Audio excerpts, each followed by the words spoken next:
palabras del texto son conocidas?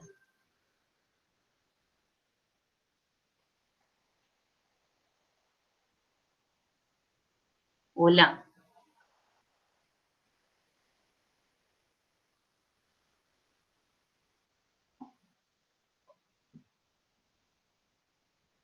¿Tienen alguna duda con alguna de las palabras? ¿Cómo así que puntiaguda y Roma? Bueno, puntiaguda, o sea, hay varios tipos, por ejemplo, cuando uno borda, hay varios tipos de agujas. Las agujas puntiagudas son las que tienen una punta muy afilada. Y las agujas que tienen una punta roma son las que tienen una punta que no corta. Entonces la palabra puede ser como muy cortante cuando nosotros decimos algo o puede ser poco sensible. Ah, bueno, señora. ¿Alguna otra? ¿Tienen claro qué es la dialéctica?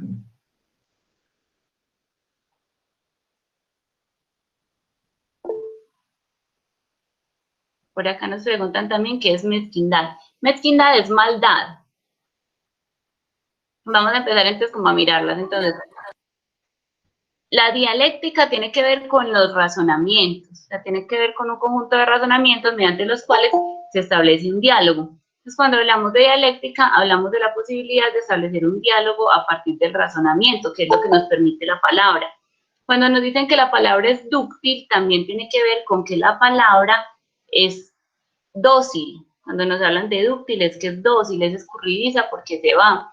Es erguida, algo que es erguido es algo que está muy firme, que se para con firmeza. Por ejemplo, una persona que está en posición erguida es una persona que se para con firmeza.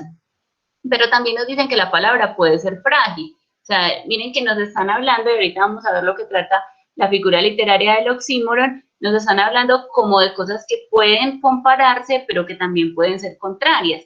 Luego nos dicen, es puntiaguda y roma, o sea, uno con una palabra puede decir cosas cortantes, cosas que pueden ser fuertes, pero también puede decir cosas que pueden ser dulces o que pueden ser suaves. Es convincente, cuando una cosa es convincente, pues la palabra misma lo dice, nos convence de algo de lo que se está diciendo, pero también puede ser insulsa. La palabra insulsa significa de poco sabor, o sea, que sabe, pues que no sabe tan bien. O sea, también puede ser como algo que no convence tanto. Nos habla de que la palabra puede ser garantía, pero también puede ser estafa. Por ejemplo, para nuestros abuelos, para nuestros mayores, la palabra valía mucho. De hecho, es muy común uno escuchar que una persona adulta diga, cuando la palabra valía, hicimos tal trato. Porque antes, por ejemplo, las personas no necesitaban un papel, no necesitaban que les comprobaran algo, o sea, que hubiese como una garantía de que habían hecho un negocio, un trato, sino que la palabra era la garantía, tener la palabra empeñada era lo más importante para las personas. Yo le puedo decir a usted, présteme 5,000 pesos que mañana se los pago, y eso ya era garantía de que le iba a pagar, porque mi palabra era lo más importante. Pero también la palabra puede ser estafa. ¿Cuántas veces con la palabra no se engaña, por ejemplo, a los otros? Nos dice también el autor que la palabra es arte, técnica, ciencia, que puede ser amistad y enemistad. ¿Cuántas veces por una palabra que se dice no se crea una amistad o se destruye totalmente una amistad, por ejemplo, por una palabra maldicha, ¿cierto? Entonces miren que él aquí empieza a hacer como comparaciones. Amistad y enemistad, salud y enfermedad, gozo y dolor, tabú y algo común, o sea, una cosa que está escondida, que es tabú, y una cosa que puede ser común, es día, noche, poesía, prosa, generosidad, mezquindad, maldad, ¿cierto? Puede ser murmullo, yo puedo decir una palabra de una manera muy precisa, muy bajita, lo puedo decir como un secreto o lo puedo decir duro. Una palabra puede representar rencor y perdón, puede representar quedarnos en un mismo sitio o movernos. Entonces, miren todo lo que puede representar una palabra.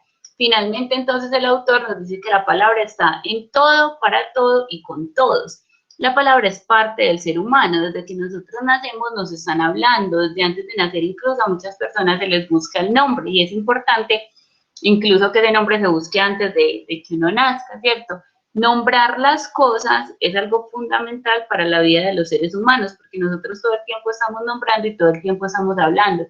Imagínense, por ejemplo, que nosotros no pudiéramos nombrar los objetos por su nombre, valga la redundancia. ¿Cómo le diríamos a alguien que necesitamos algo, que nos pase algo? ¿Cómo nombraríamos un dolor? ¿Cómo nombraríamos algo que nos causa felicidad. Entonces, en últimas, la palabra es una parte fundamental de la vida del ser humano porque nos permite comunicarnos y de hecho es lo que nos diferencia también de muchas otras especies, el hecho de podernos comunicar a partir de la palabra. Ellas tienen su forma de comunicación, pero para nosotros la palabra también está estrechamente relacionada con el pensamiento. Nosotros, por ejemplo, podemos conocer actualmente los razonamientos que hicieron en Grecia, en Roma o en todas las otras culturas hace miles y miles de años, gracias a que esas generaciones tuvieron una palabra con la cual comunicarse. Incluso otros se comunicaban de otras maneras, ¿cierto? El hecho de que nos hayan dejado grabados, imágenes, todo esto es lenguaje y hace que nosotros conozcamos el pensamiento de esas civilizaciones. Hoy en día nosotros dejamos también algo mediante la palabra para las próximas generaciones que vendrán. Dice el autor entonces que no importa si es en voz alta o en voz baja, la palabra siempre comunica. Yo puedo decir un secreto y estoy comunicando algo, o puedo estar hablando en un tono de voz alto y estoy comunicando algo. Por tanto, la forma no es lo importante es lo que se dice. Yo a veces les pongo un ejemplo con lo que nos dicen las mamás. A veces la mamá no le dice a uno, es que no es lo que me dijo, es el tonito, ¿cierto? Es la forma en la que me lo dijo. O nosotros mismos cuando nos comunicamos con las demás personas, a veces cometemos errores no por la forma, no por lo que decimos, sino por el tono en lo que decimos, la representación que está haciendo y la acción que está llevando eso que nosotros estamos diciendo. ¿Es claro el texto o hay alguna pregunta sobre el texto, muchachos?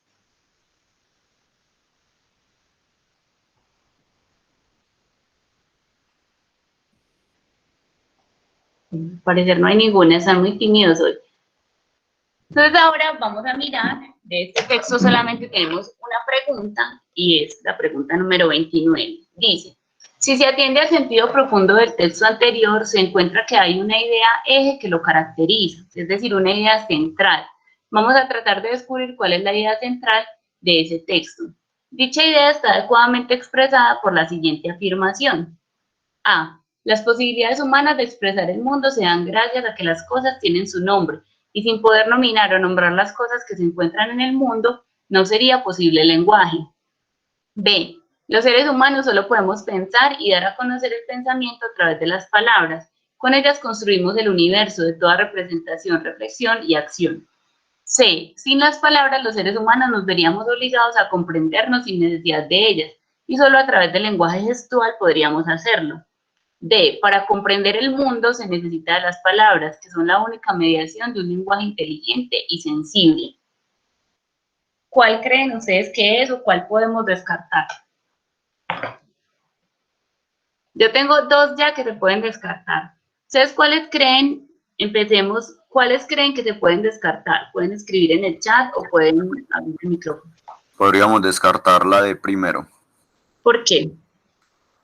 Porque dice que es una mediación, es la única mediación de un lenguaje inteligente, y ya sabemos que hay más, ¿no? Ajá. Sí, muy bien. Además, porque nos está hablando el texto del lenguaje como mediación, pero no como la única mediación, ¿cierto? Hay muchas formas de mediación que podemos usar. Por ejemplo, los gestos son una forma de mediación, los aparatos electrónicos son un sistema de mediación. Entonces, hay muchas formas en las que nosotros podemos hacer mediación entre el lenguaje inteligente y sensible. La música, por ejemplo, sin necesidad de tener palabras, la música también puede expresar sentimientos, sensaciones, muchas cosas. Entonces, si nosotros decimos que para comprender el mundo se necesita de las palabras porque son la única forma de mediación que tenemos, estaríamos cayendo en un error. Además, pensemos en lo que nos dice el texto. En el texto no nos dice que las palabras son la única forma de mediación. Nos dice que son una forma de mediación importante para el ser humano, pero no que son la única. Listo, descartamos la D. ¿Cuál otra podríamos descartar?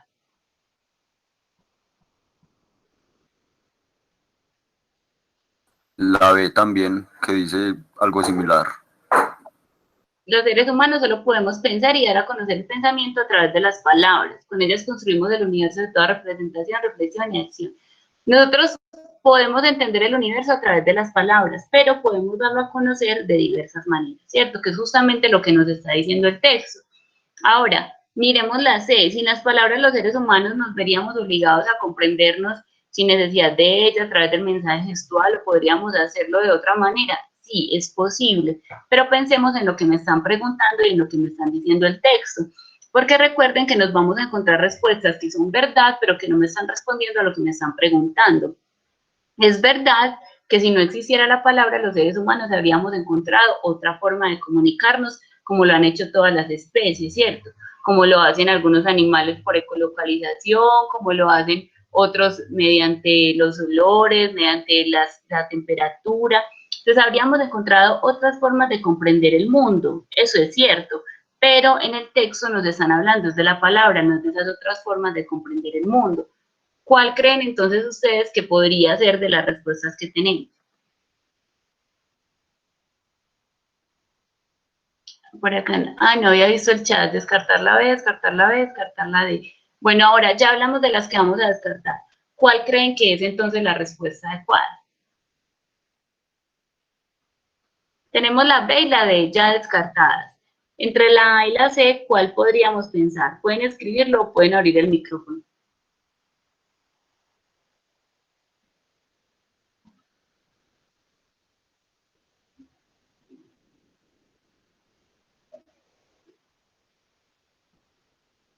Nayeli nos dice la A, Juanjo también, Daniel también. Muy bien. Vamos a ver por qué es la A.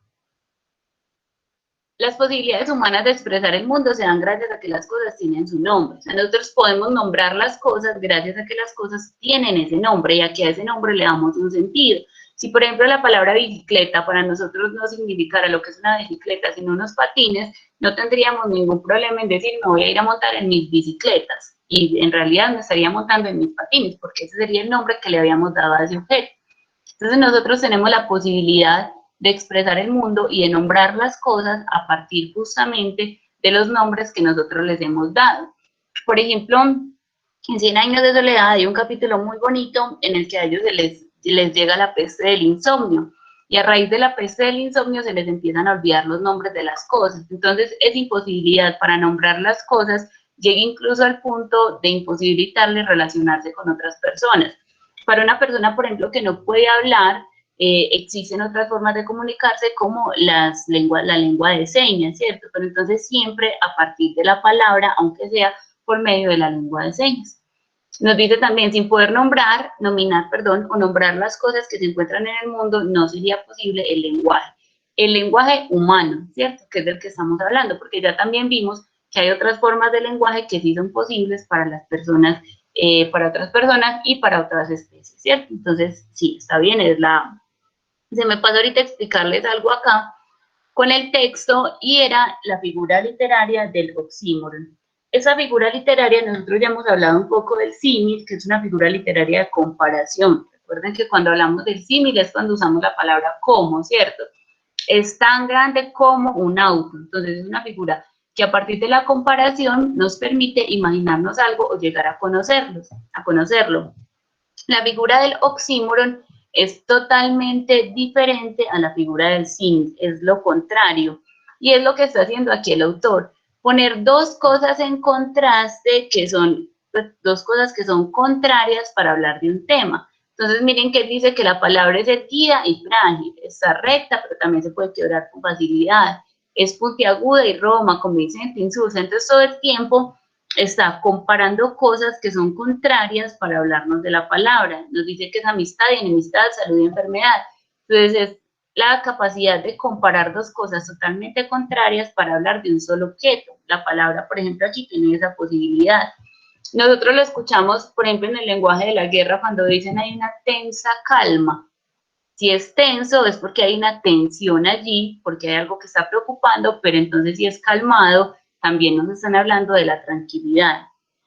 También, por ejemplo, con la luz, con algunos objetos, cuando dicen, por ejemplo, Borges decía que Beatriz, en uno de los textos, era una mujer con una graciosa torpeza.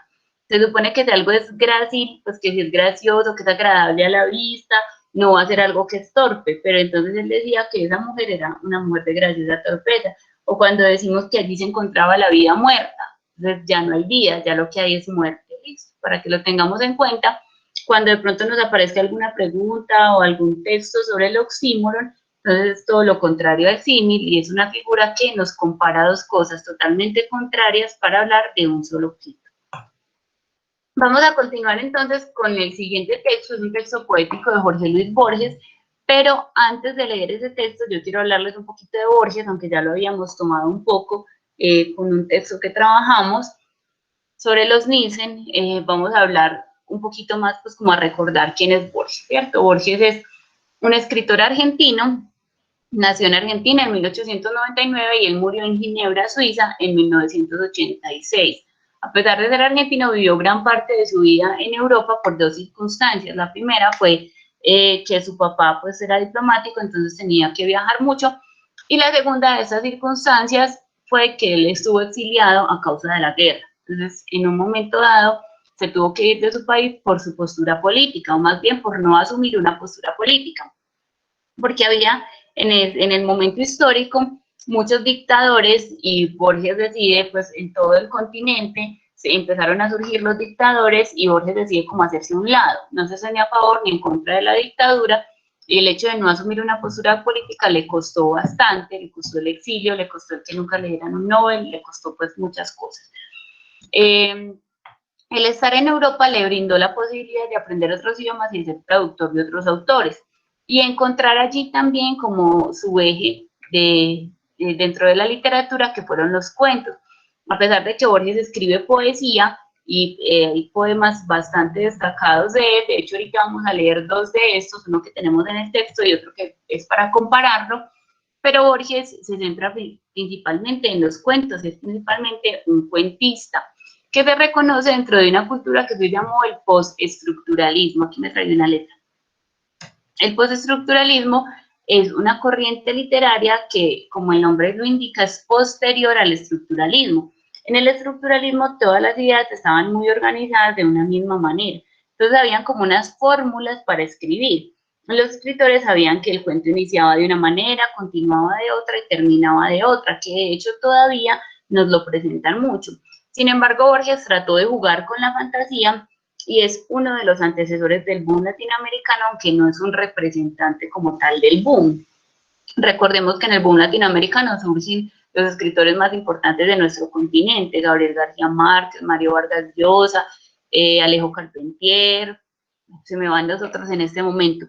Pero entonces en este espacio surgieron, como en ese momento de revolución, esos escritores latinos que empiezan a ser leídos, y Borges fue fundamental ahí, él como que les hizo el camino a los demás, porque al tener la posibilidad de traducir textos y de mostrar a otras personas también sus textos en español, ese autor lo que logró fue justamente que se diera a conocer la literatura latinoamericana y que se le diera la importancia que necesita.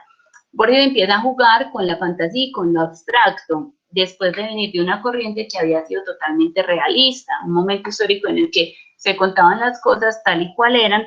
Él empieza a jugar, por ejemplo, con un cuento que se llama El Aleph, les voy a escribir aquí el nombre, por si de pronto lo quieren buscar más adelante. Ese cuento que se llama El Aleph muestra la fantasía de una manera totalmente diferente a lo que nosotros teníamos, muestra la realidad más bien de una manera totalmente diferente a lo que se tenía hasta entonces y empieza a jugar con la fantasía. Una de las primeras corrientes en las cuales se incluyó a Borges fue el ultraísmo, que es una corriente que busca justamente como hacer ese cambio. Los ismos, las vanguardias, todo lo que quisieron hacer fue transformar la literatura como hasta entonces se había hecho, porque hay un ser humano que está cansado de todo lo que hasta el momento ha vivido, hay un ser humano que está cansado de las condiciones sociales y que quiere como ir un poco más allá, quiere retarse a sí mismo, ya que hay una influencia bastante fuerte de la filosofía, en el ultraísmo, en el creacionismo, en el surrealismo, en todas estas culturas, en todas estas escuelas literarias que se dieron dentro de las vanguardias.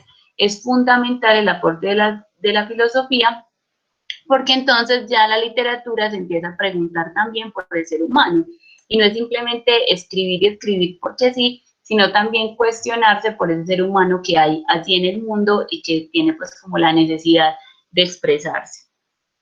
Bueno, como les decía ahorita, Borges pues no es parte directa del boom, pero es como que sí les abrió la puerta a los otros escritores del boom latinoamericano.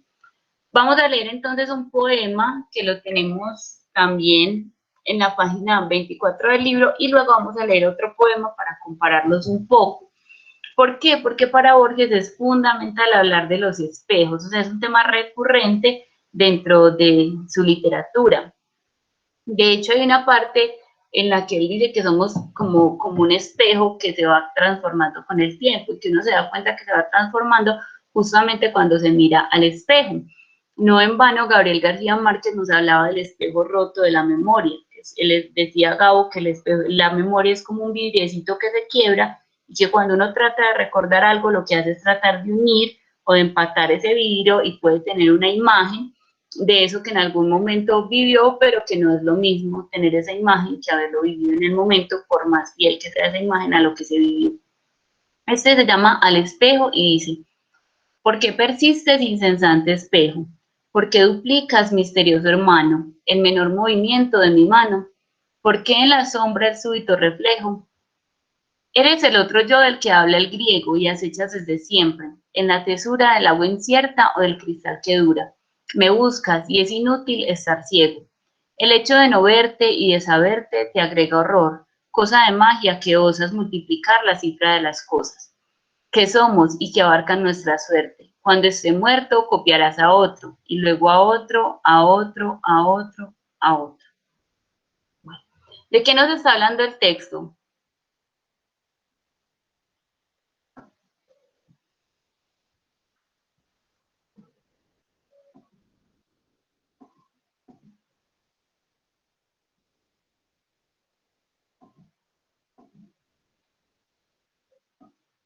Bueno,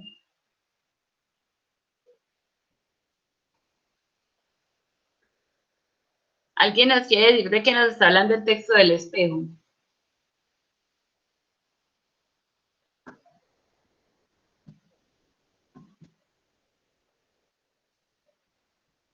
Vamos en el mes 9.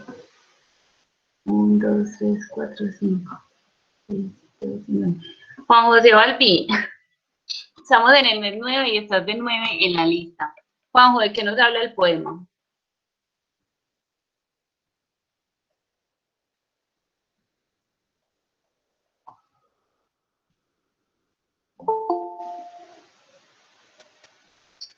Muchachos, ¿me están escuchando? Alexa, Hola, si Gabriel. si quieres yo le ayudo a Palo, vea, pues para mí, al decir esas metáforas, para mí se está reflejando es a lo que nosotros, valga la redundancia, reflejamos en las demás personas, a esos comportamientos que son los que ven las demás personas, pero es la imagen que nosotros a veces no tenemos de nosotros mismos. Pues no sé, para mí sería eso. De como que el espejo refleja lo que nosotros pensamos de los otros, pero no la imagen nuestra. Podría ser, o lo que nosotros a veces no alcanzamos a percibir de nosotros mismos, porque por ejemplo, en el segundo párrafo que dice que es que eres el otro yo del que habla el griego, y acechas desde siempre, yo no sé, pues no sé si Este, está, no sé si está bien o mal Alexa, pero para mí sería eso. está bien, Gabriel, muchas gracias. Este verso nos habla de algo específico, y es que en la antigua Grecia se empiezan a hablar desde la psicología, o sea, se encuentra el origen de la psicología y se habla del yo, el ello y el superyo. Entonces el yo está hablando de mí, de lo que yo soy, el ello me está hablando del otro, y el superyo nos está hablando como del ego, de lo que nosotros creemos que es el otro. Entonces mira, aquí nos está diciendo Borges que el espejo es el otro yo de lo que nos están hablando en Grecia, o sea, ese otro yo, ese yo que no ve, ¿cierto? Es mi reflejo, lo que los otros ven de mí, pero que yo no alcanzo a ver. Entonces ahí está muy acertada tu idea. Miremos otra cosa en el texto. Nos habla de que el espejo es algo incesante, o sea, el espejo no para. Usted pasa todas las veces que quiera en su casa por delante de un espejo y él siempre lo va a reflejar, es como si no se cansara. Entonces el autor le está diciendo, ¿por qué insistes en reflejarme? ¿Por qué cada que paso o por qué cada que me asomo a mirar dónde estás, insistes en reflejarme y me duplica siempre así haga el menor movimiento? Usted se para en un espejo y pestañea y en el espejo se ve ese pestañeo, mueve una ceja y en el espejo se ve, puede ser un movimiento muy pequeñito, pero siempre el espejo lo va a reflejar y Borges está tratando al espejo como si fuera un ser vivo que él dice, reflejas hasta lo más súbito, o sea, la cosa más pequeñita la estás reflejando y estás insistiendo en mostrarme eso. Luego entonces el autor nos dice, en la tersura del agua incierto del cristal que dura me buscas. No solamente nos reflejamos en los espejos, pues como los conocemos normalmente, sino que también nos reflejamos en otras cosas, ¿cierto? Cuando el agua, por ejemplo, está quieta y nosotros nos asomamos y el agua pues es limpia, también nos podemos ver en el agua, en los cristales, en muchas cosas. Entonces, él dice, es inútil, así yo estuviera ciego, no verme en tantas cosas. Nosotros muchas veces vamos por la calle y nos vemos en una ventana, nos estamos tomando algo y en la taza nos alcanzamos a ver por la textura que tiene, por el material en el que está hecho. Entonces lo que Borges le está reclamando al espejo es que a pesar de que uno no quiera, el espejo siempre lo refleja y que el espejo trasciende más que nosotros. O sea, nosotros nos morimos y el espejo va a dejar de reflejarnos, pero ese mismo espejo va a seguir reflejando a otra persona, a otra y a otro, hasta que el espejo deje de existir. El agua, por ejemplo, me refleja a mí, pero yo me voy y va a reflejar a otra persona. Borges tenía como una obsesión, por así decirlo, con los espejos, porque él siempre hablaba de que el espejo refleja un montón de cosas que nosotros ni siquiera sabemos que tenemos. ¿Cuántas veces, por ejemplo, nosotros nos miramos al espejo y al mirarnos en el espejo descubrimos cosas de nosotros que ni siquiera sabíamos, ¿cierto?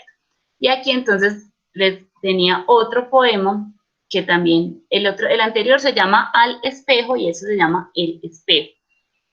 También es de Borges y dice, yo de niño temía que el espejo me mostrara otra cara o una ciega, máscara impersonal que ocultaría, algo sin duda atroz. Temía asimismo que el silencioso tiempo del espejo se desviara del curso cotidiano, de las horas del hombre y hospedara, en su vago confín imaginario, seres y formas y colores nuevos. A nadie se lo dije, el niño es tímido. Yo temo ahora que el espejo encierre el verdadero rostro de mi alma, lastimada de sombras y de culpas, el que Dios ve y acaso ven los hombres. Entonces, miren qué bonito ese poema también, en el que nos dice que cuando estaba niño simplemente tenía que el espejo le mostrara otra cara distinta a la de él. Asomarse, imagínense uno asomarse en el espejo y ver una cara distinta a la que está acostumbrado a ver otra persona allí y descubrir que uno ya no es el mismo, o que le mostrara una cara ciega, una cara diferente, una cara que uno no conoce, ¿cierto? Pero, pues, y obviamente los niños en el temor van a decir, bueno, si me muestra otra cara va a ser algo atroz, algo para temer, algo para tener miedo. Pero miren que nos dice que ya cuando es adulto le da susto que el espejo le muestre lo que realmente es. Entonces, de niño le daba miedo que el espejo le mostrara algo diferente. Pero ahora que es viejo, le da miedo que el espejo le muestre realmente lo que es él, el rostro de su alma, después de todas las sombras, las culpas, todo lo que ha vivido en su historia, que le muestre otra cosa diferente va a ser algo pues muy complejo para él, va a ser algo difícil. Y miren que incluso nos habla como de esa alma que solo Dios ve y que acaso ven los hombres. Y en ese acaso ven los hombres, pienso en lo que ahorita nos decía Gabriel. ¿Cuántas veces, por ejemplo, el espejo nos estará reflejando esas cosas que nosotros no vemos, pero que otros sí alcanzan a ver? Volviendo entonces al texto, vamos a mirar una pregunta que nos hacen sobre ese texto. Dice, para el poeta los espejos representan los cristales que reflejan los momentos vividos de las personas que se miran en ellos, guardándolos en la memoria de una manera monstruosa. B, lo finito, porque finitos son los rostros que se reflejan en ellos y a la vez somos ciegos en vida y somos conscientes de tal horror, a lo que puede terminar. C, una metáfora de la vida, mostrándonos el paso del tiempo y el fin de nuestra existencia, multiplicando en ellos lo infinito y multiplicativo de los rostros del hombre, de la infinidad de vidas, caras, bellezas y realidades que se reflejan en ellos, y cómo todo esto se multiplica en la memoria del propio espejo. ¿Cuál creen que es? Si quieren pueden escribirlo, si abren el micrófono sería maravilloso, porque me siento como sola aquí.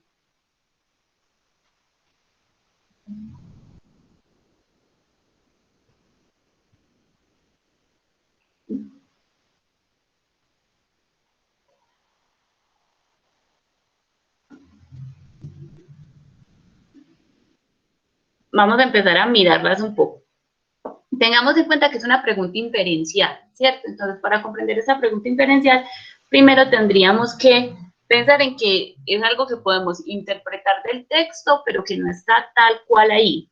Es algo que nos permite interpretar la lectura, pero que no lo vamos a encontrar tal cual allí, como si nos pasa cuando tenemos preguntas literales. Nos está diciendo qué representan los espejos para el poeta, o sea, para Borges. Por eso también les traía el otro texto, porque me parecía muy importante que analizáramos más a fondo qué representan para él. La primera opción nos dice que los espejos reflejan como lo que nosotros hemos vivido en el tiempo y que guardan la memoria de una forma casi que monstruosa, ¿cierto? Esas cosas que no se nos olvidan. Eso podría representar los espejos. La segunda, la B, nos dice que los espejos representan lo finito, es decir, lo que termina, porque nuestros rostros también en algún momento terminan. Dice que somos ciegos en la vida y que somos conscientes de ese horror de ser ciegos.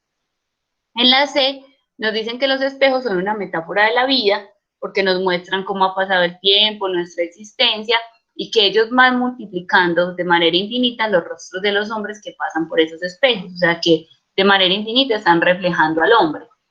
Y la D nos dice que la infinidad de vidas, caras, bellezas y realidades que se han reflejado en los espejos quedan guardados como en una memoria, de ese espejo.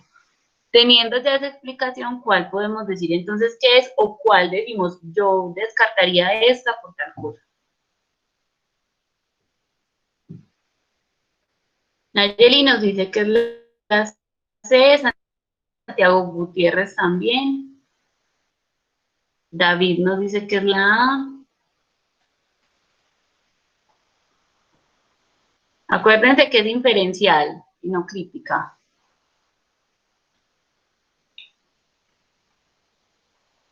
Recordamos la diferencia entre una inferencial y una crítica.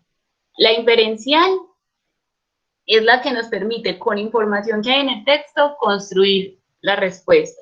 Y la crítica es la que, a partir de esa información que hay en el texto, ya nos permite asumir un punto de vista o una postura. Bueno, son 19 y solamente 4. Los demás, ¿qué?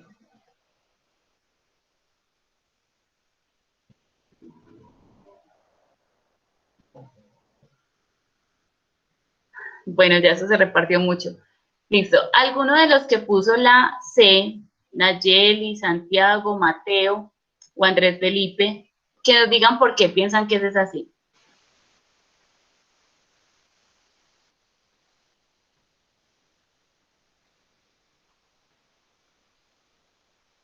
Nayeli, ¿por qué escogiste esa respuesta?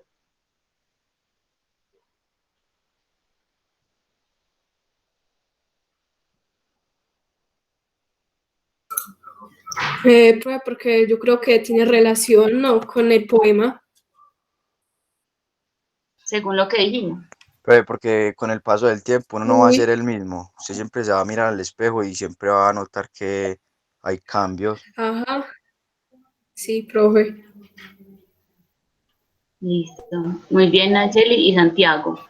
Bueno, de pronto Mateo, Astrid, Andrés, que también pusieron la C. ¿Por qué podríamos decir que es la C? Además de lo que ya nos han dicho Nayeli y Santiago.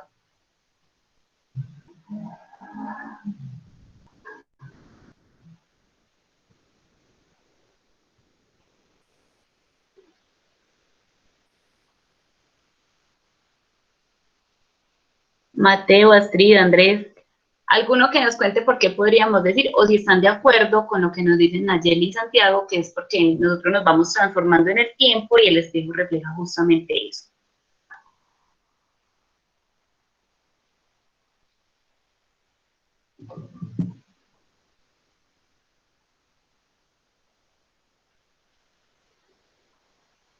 Si quieren lo escriben, si no quieren abrir el micrófono, nos pueden escribir si están de acuerdo o si tienen otra respuesta. Mientras tanto,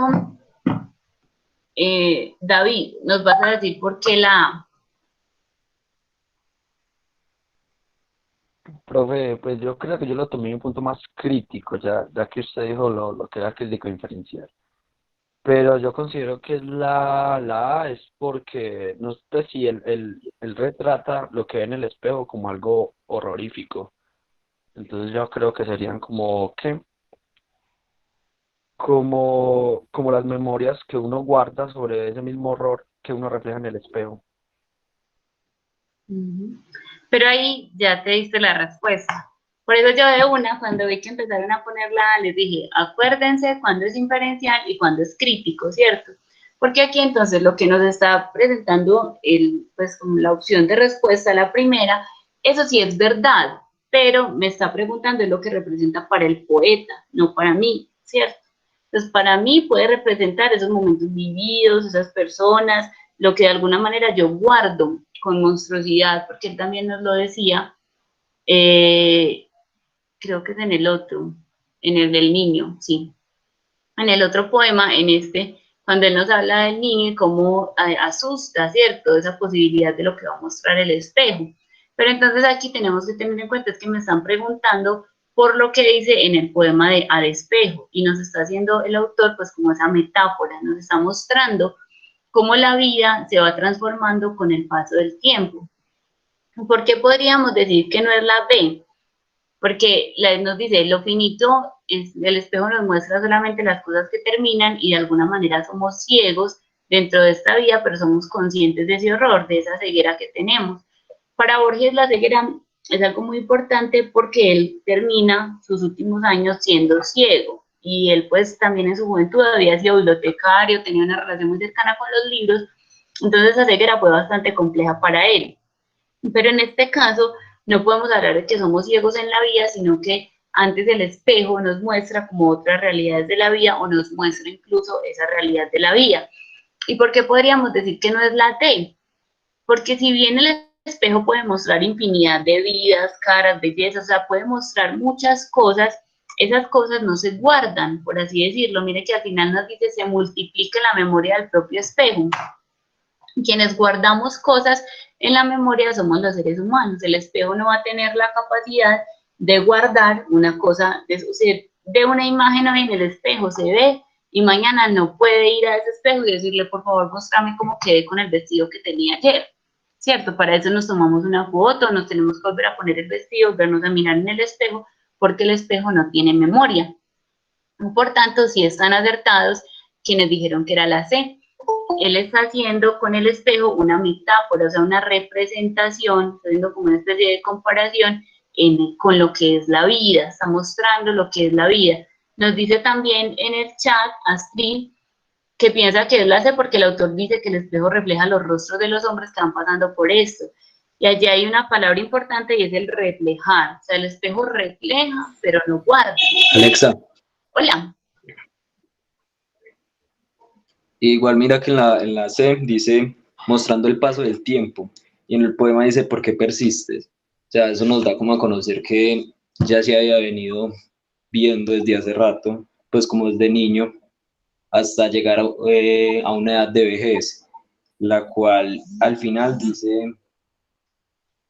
el hecho de no verte y saber que tenga horror, algo así, que te agrega horror, algo así, pues nos muestra como que el paso de la infancia a la vejez es un proceso en el que él va demostrando que el envejecer para él y verse en el espejo fue algo horroroso.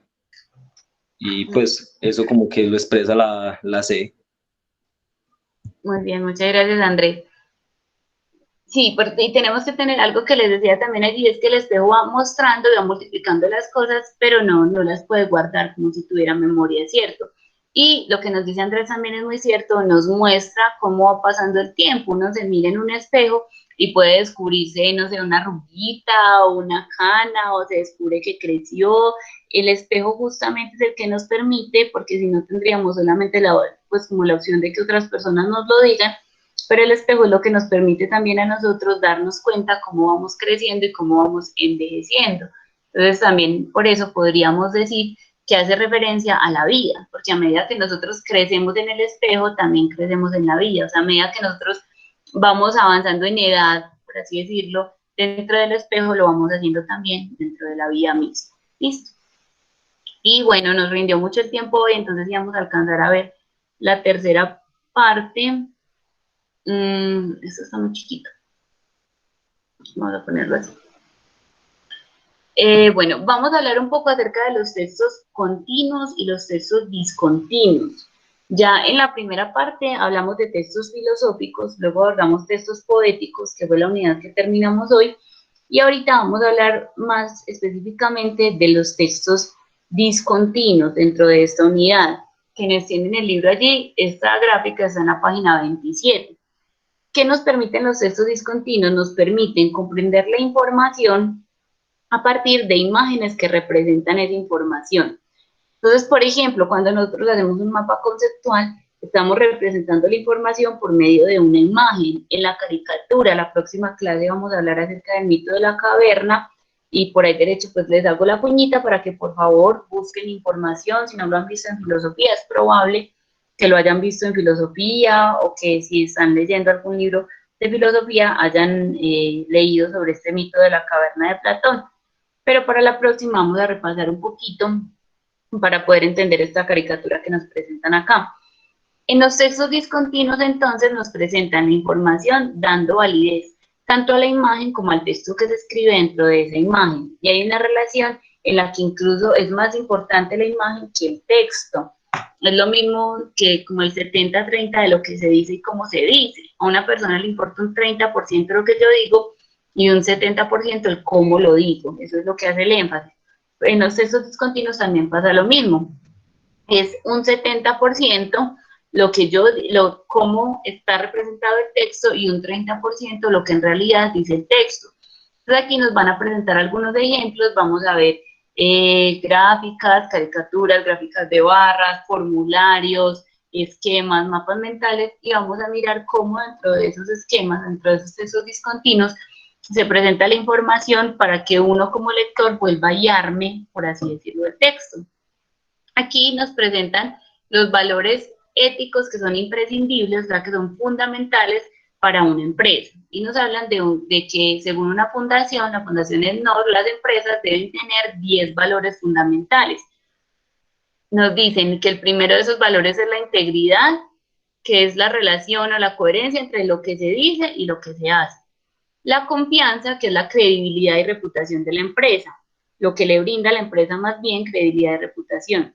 La justicia, que tiene que ver con la distribución equitativa de las cargas y los beneficios, por ejemplo, dentro de las empresas, que los trabajos estén más o menos igual para todos, o que la remuneración del trabajo corresponda a lo que las personas hacen.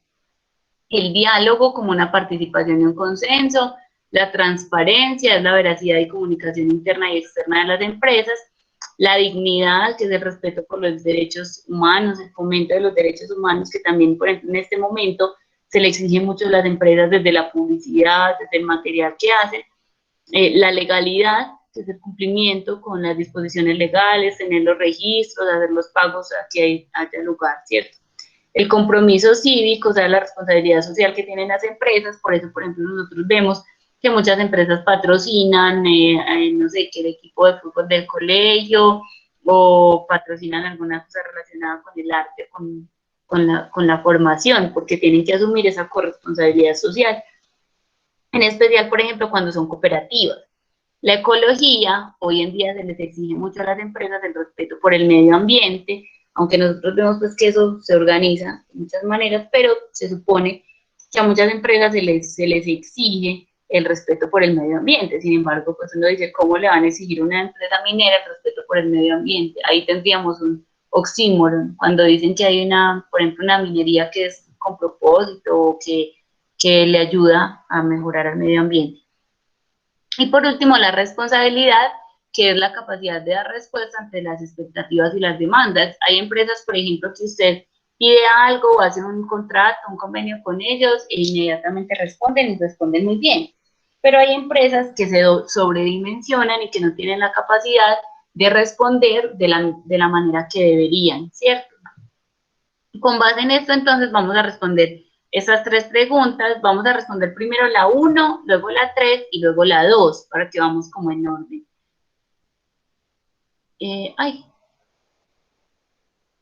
¿Alguno quiere leer la pregunta número 1? Yo, Listo, Gabriel, adelante. la 1. Según la información anterior, Los acuerdos secretos entre empresas productoras de pañales o papel higiénico con el objetivo de subir los precios de sus productos de manera artificial y similar para aumentar sus ganancias, evitando competir, es una práctica que desconoce los valores de A, la justicia, el diálogo, la ecología y el compromiso cívico con los clientes. B, la integridad, la confianza, la transparencia, la legalidad y la responsabilidad. C, la integridad, la justicia y la dignidad de sus trabajadores y de sus clientes. Y la D, la ecología, la integridad, la confianza y la transparencia. Muchas gracias, Gabriel. Bueno, eso nos está haciendo referencia a algunos acuerdos que hacen algunas veces las empresas para subir los precios, pues para especular con los precios y hacer que las personas tengan que comprar sí o sí. Eso pasa mucho, por ejemplo, con los productos de la canasta familiar. Si todas las personas, todas las empresas que venden, no sé, papa, hacen como un convenio para subir el precio de la papa, a todas las personas les va a tocar comprar papa al precio que esté, ¿cierto? Hay, de hecho, como algunos carteles, por así decirlo, dentro de estos productos. Por ejemplo, las personas, las empresas lecheras, hay ocasiones en las que las empresas se ponen de acuerdo como para todas subir el precio de la leche, entonces igual a todas les tendrían que comprar a un precio muy alto.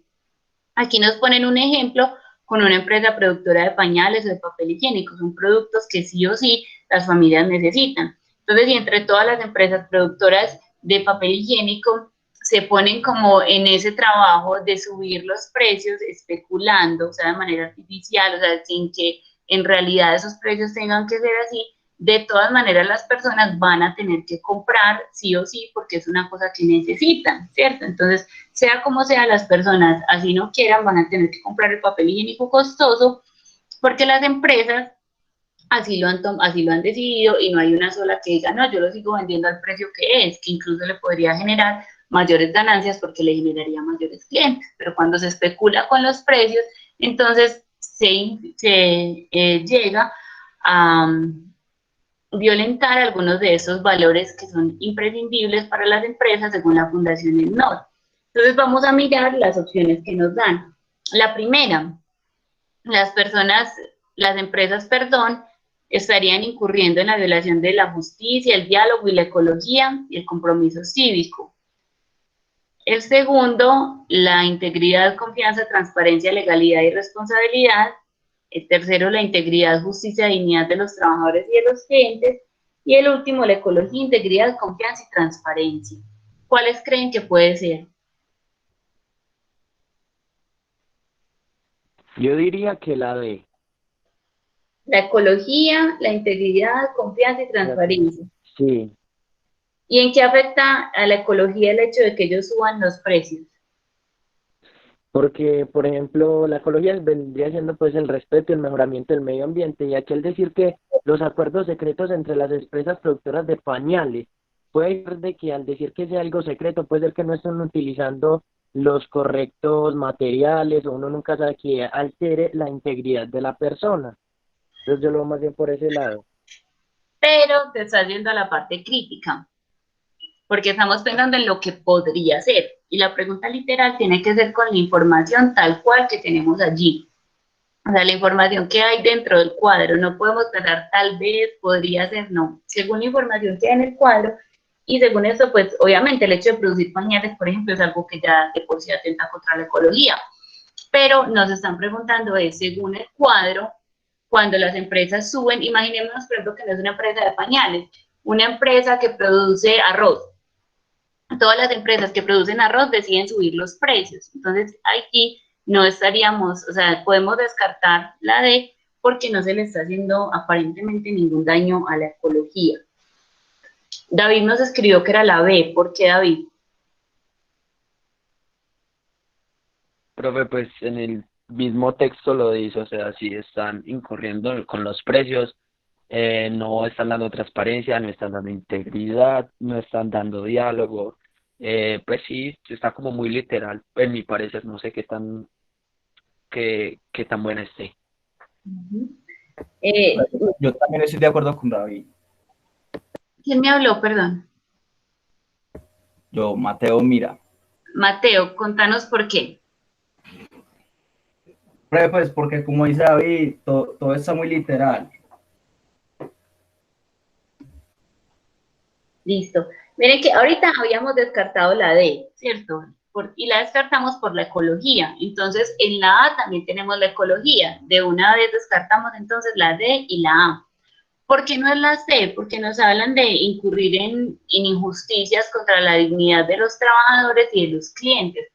De pronto sí habría una injusticia contra la dignidad de las personas, o sea, de las personas que compran el producto, porque al subir los precios, pues van a tener menos capacidad de comprar otros productos y lo están subiendo en productos que son estrictamente necesarios. Pero en ningún momento podemos decir que se pierde la dignidad del trabajador.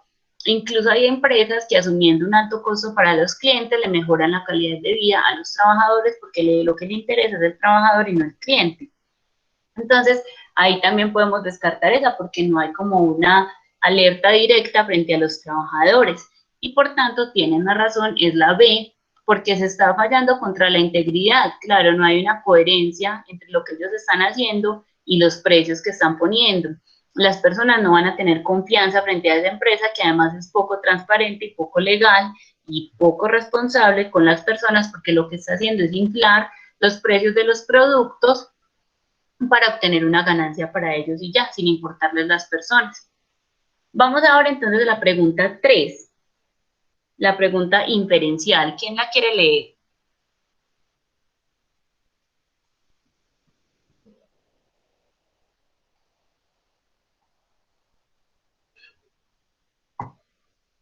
Bueno, David y Mateo están muy emocionados, entonces ellos nos van a ayudar a leer. David nos va a hacer el favor y nos va a leer la 3 y Mateo David la 3 y Mateo la 2. Listo, por favor.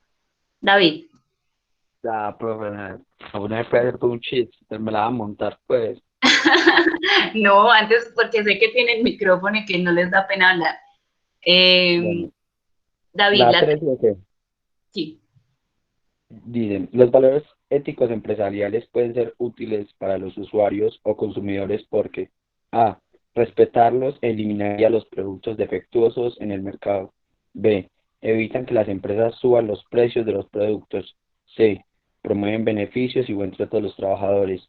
D. Su cumplimiento evitaría fraudes, engaños y estafas. ¿Cuál pensamos que es?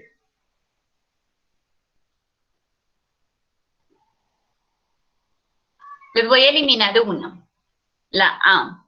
Si respetamos los valores empresariales, eliminarían los productos defectuosos del mercado, no necesariamente. Porque puede que una empresa, respetando todos estos, por ejemplo, que tenga veracidad, transparencia, dignidad, compromiso cívico, tenga algún error en un producto que sea involuntario y eso seguiría pues produciendo que saquen algunos productos defectuosos al mercado.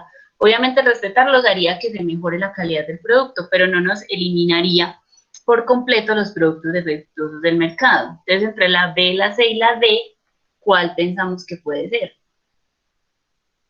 Puede ser en el chat o pueden abrir también el micrófono.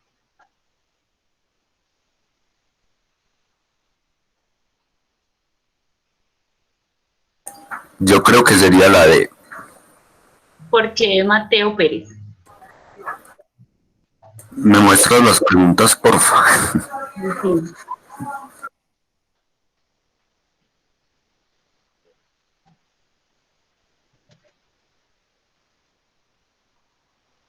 La C la podríamos descartar, ya que en la pregunta nos hablan de los usuarios y consumidores y en la C hablan de los trabajadores. Muy bien. Y en la B evitan que las empresas suban los precios de los productos, pues ellas los pueden subir de igual manera según otros criterios. Uy, Entonces, qué voz ya de nos rockero. queda la D. Muy bien, Mateo.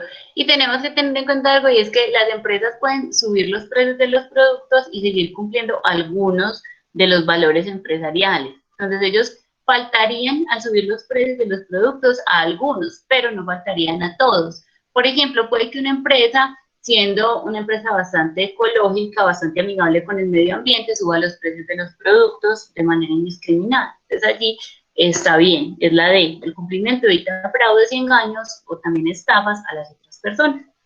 Y vamos a mirar la última pregunta de esta clase, la pregunta 2. Mateo, ¿nos colaboras por favor con la lectura? En la tabla anterior no aparece como un valor la obtención de ganancia o el ánimo de lucro porque A. Está implícito que la empresa lo tiene enunciado en su misión y visión. Por ello, más que un valor, debe ser un objetivo de las empresas para poder existir. B. No todas las empresas buscan generar ganancias para sus inversionistas o tener márgenes de ganancias considerables, especialmente en momentos de crisis. C. Obtener ganancia para los inversionistas no es un valor como tal, es uno de los fines de la empresa, que se debe alcanzar teniendo en cuenta los valores enunciados. D. La riqueza y la ganancia no deberían ser el fin de las empresas, puesto que el lucro solamente beneficia a la clase burguesa y no al Proletariado. Muy bien, muchas gracias, Mateo. Bueno, ¿cuál pensamos que puede ser la respuesta para esta? Entonces, nos están hablando de que el obtener ganancia no es un valor para las empresas o el ánimo de lucro, ¿cierto? Recuerden que también existen, por ejemplo, empresas que son fundaciones sin ánimo de lucro. Hay fundaciones, por ejemplo, que ayudan a las personas sin necesidad de buscar beneficiarse de eso. Por ejemplo, lo que estamos haciendo aquí es una actividad sin ánimo de lucro. A mí no me pagan nada por eso, a ustedes no les pagan nada por esto.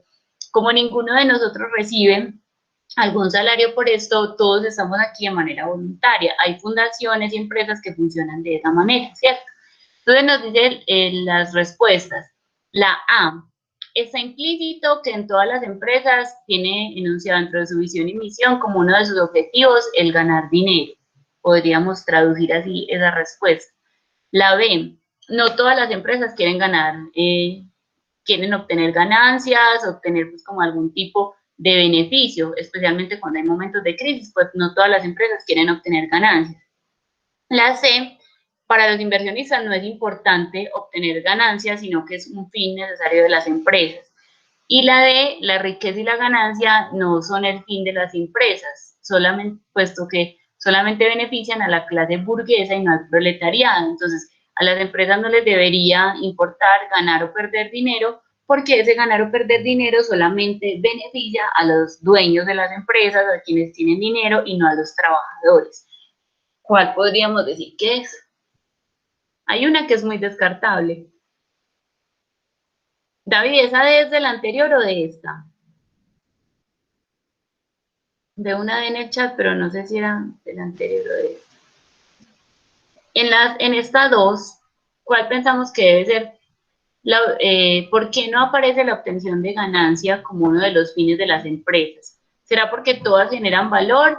¿Será porque para algunas no es importante? ¿Será porque obtener ganancia no es un valor sino un fin de las empresas? ¿O será porque la riqueza solamente le aporta a unos cuantos? Yo creo que es la C. Obtener ganancia no es un valor. Ay, se me fue. Ya voy. Obtener ganancia. Bueno, ya, obtener ganancia para los inversionistas no es un valor como tal, sino uno de los fines de las empresas. Bien, Mateo. Mateo fue el que me habló, ¿cierto? Mateo. Sí. Listo, ¿los demás qué opinan?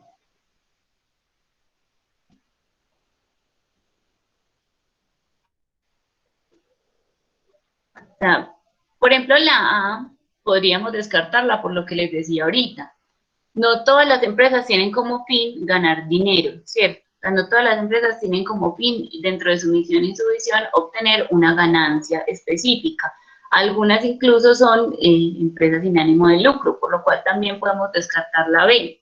No todas las empresas buscan generar ganancias para los inversionistas, pero todas las empresas sí tienen que tener como unos márgenes de ganancia, porque tampoco así sean fundaciones sin ánimo de lucro van a aceptar la pérdida. Hoy que no conozcan, por ejemplo, hay fundaciones que ayudan a las personas con alguna enfermedad específica. Entonces, digamos que hay una fundación que ayuda a las personas con cáncer.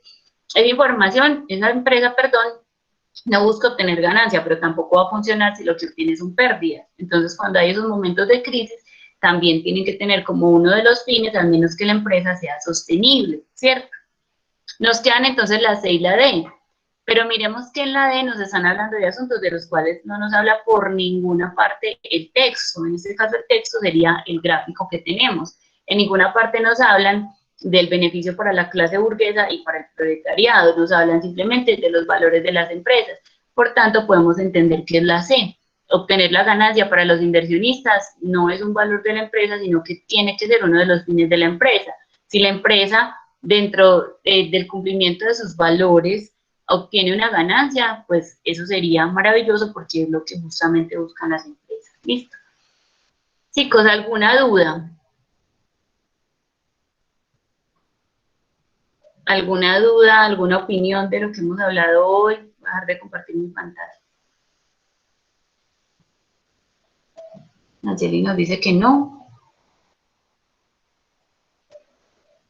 Listo, Jimena. Los encuentros yo generalmente los programo miércoles o jueves, según las actividades que tenga, porque yo algunas veces tengo que ir a la Marco Tobón. Y yo le voy a estar compartiendo el enlace a la profe Patricia. Yo les comparto a Patricia el enlace, pues normalmente con los de la Marco también lo hago así, se lo comparto a los directores del grupo, a la profe Lina y al profe Duan, un día antes. Les informo si va a ser miércoles o si va a ser jueves. Generalmente los hacemos a las 9 y siempre lo grabo, entonces también les puedo compartir a través de la profe Patricia las grabaciones.